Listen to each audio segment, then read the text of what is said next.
आपको और दिखाते हैं वास्तविक तीर्थ होता क्या है। तीर्थ की मना नहीं करते संत रामपाल जी महाराज, वो बताते हैं वास्तविक तीर्थ करना चाहिए वो क्या है। ये देखो वो क्या होता है? अखंड से मना करते हैं। हाँ, देखो वो क्या होता है? ये श्रीमद् भागवत महापुराण द्वितीय खंड कोड नंबर 27 गीता प्रेस, इसमें आ जाओ आप,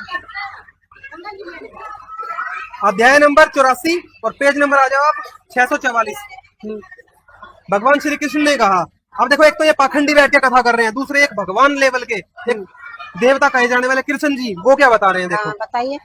केवल जल में तीर्थी तीर्थ नहीं कहलाते, और केवल मिट्टी या पत्थर की प्रतिमाएं ही देवता नहीं होती, संत पुरुष ही वास्तव में तीर्थ और देवता हैं। हमारे गुरुजी कहते हैं, कबीर गुरु बिन काहू न पाया ज्ञाना, जो थोथा बुछड़े मूड किसाना, और गुरु बिन वेद पढ़े, जो प्राणी समझे ना सार रहे अज्ञानी। हमारे गुरुजी संत रामपाल जी महाराज आज पृथ्वी पे एकमात्र तत्वदर्शी संत हैं। तो क्या ये और संत है? ये संत नहीं है क्या? ये संत की श्रेणी में नहीं आएंगे, ये पाखंडी की क्यों श्रेणी में ये आएंगे। सारे भागवत करते हैं इतने सारे, क्यों नहीं संत की? अभी आपको दिखाते हैं कि ये पाखंडी की श्रेणी में क्यों आते हैं, गीता से दिखाएंगे आपको। पहले ये देख लो आप तीर्थों के बारे में क्या बताया। केवल संत पुरुष ही वास्तव में तीर्थ और देवता है। संत रामपाल जी महाराज जी के सत्संग में आज आप आए हो ना पहली बार, हाँ। आप वास्तविक तीर्थ में पहली बार आए हो।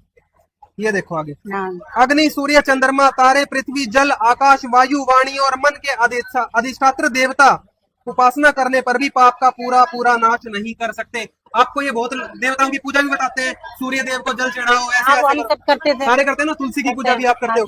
माई ये सब पाखंड है, गीता में दिखाऊंगा आपको, आप नाराज मत होना पाखंड वर्ड सुन के। गीता में दिखाऊंगा बात हमें तो नहीं लगता भाई, क्योंकि हम तो बचपन से कराई है। ये देखो, क्योंकि ये पाप का नाश कर ही नहीं सकते, पाप का नाश नहीं होगा तो आपका मोक्ष नहीं हो सकता, क्योंकि उनकी उपासना करने से भेद बुद्धि का नाश नहीं होता। अगर आपसे मैं पूछूं भगवान कौन है, आप बताओ भगवान कौन है? भगवान विष्णु भगवान है, कृष्ण भगवान है, और शंकर जी भगवान है, हनुमान, सारे भगवान है हमारे तक। 70 तो इन्होंने आप गिनवा दिए।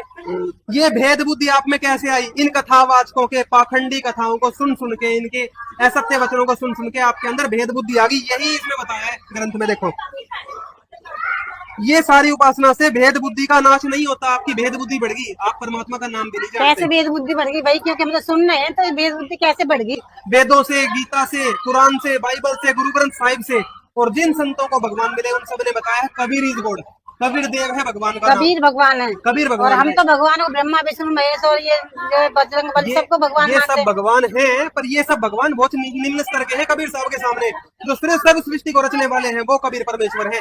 ये भेद बुद्धि का नाश। पर हमने तो कभी सुना ही नहीं कबीर परमेश्वर है, किसी से भी नहीं सुना कभी भी। आप संत रामपाल जी महाराज जी के सत्संग में पहली बार आए हो। पहली बार में सत्संग समझ नहीं आता, घर पे आप साधना टीवी पे 7:30 बजे रोज सुनो, कुछ दिन सब समझ में आएगा। आप इसको देखो, ये देखो, परंतु यदि घड़ी दो घड़ी भी ज्ञानी महापुरुषों की सेवा की जाए तो वे सारे पाप और ताप मिटा देते हैं, क्योंकि वे भेद बुद्धि के विनाशक हैं।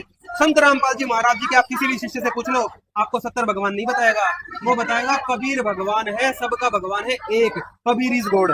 आगे देखो, मिट्टी पत्थर काट आदि पार्थिव विकारों को ही जो इष्ट देव मानता है तथा जो केवल जल को ही तीर्थ समझता है और ज्ञानी महापुरुषों को नहीं, वह मनुष्य होने पर भी पशुओं में भी नीच और गधा ही है। अब आप देखो, कैसे गधा कह सकते हो भाई? जी कह रहे हैं जी, मनुष्य को आप गधा कैसे कह सकते हो? आप हिंदी पढ़ लेते हो? पढ़ लेते हो। भगवान श्री कृष्ण ने कहा, ये वचन श्री कृष्ण जी के हैं, हमारे गुरु जी के नहीं है।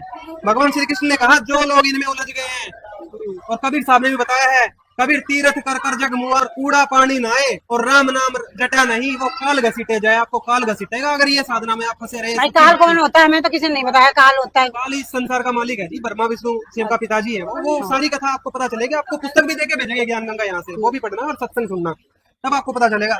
पर ये जो गधे वाली बात है कि जो ये तीर्थों में फंस गए हैं और पत्थर की मूर्ति तक सीमित हो गए हैं, ये गधे हैं। कृष्ण जी कह रहे हैं, फिर पढ़ लो, वह मनुष्य होने पर भी पशुओं में भी नीच गधा ही है। भाई आपने तो मनुष्यों को गधा बना दिया, इतने भक्ति करे तुम्हारी बेकार थी कि हम गधे हो गए। कृष्ण जी बता रहे हैं भाई, मैं नहीं बता रहा, कृष्ण जी बता रहे हैं। अब आप घर पे बैठ के आराम से फैसला लेना, यहाँ नाराज होने की जरूरत नहीं। आप ये देखना कि